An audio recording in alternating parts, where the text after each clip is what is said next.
WhatsApp is the biggest messaging application in the world with over 2 billion users. And here's a quick crash course to get you started fast. WhatsApp lets you send messages, photos, videos, voice notes, and even make free voice and video calls as long as you're connected to Wi-Fi or mobile data. To begin, just download WhatsApp from the App Store or Google Play Store.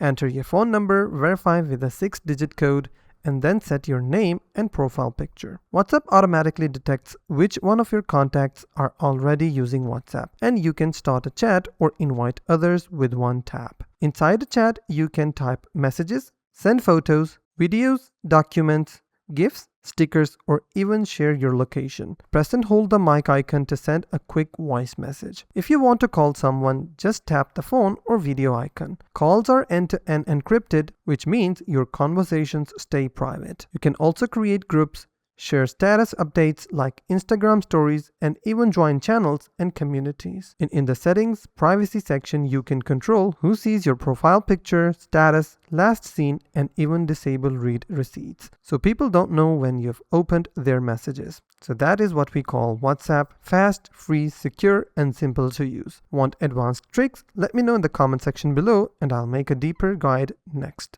If you found this video helpful, please hit the like button and don't forget to subscribe.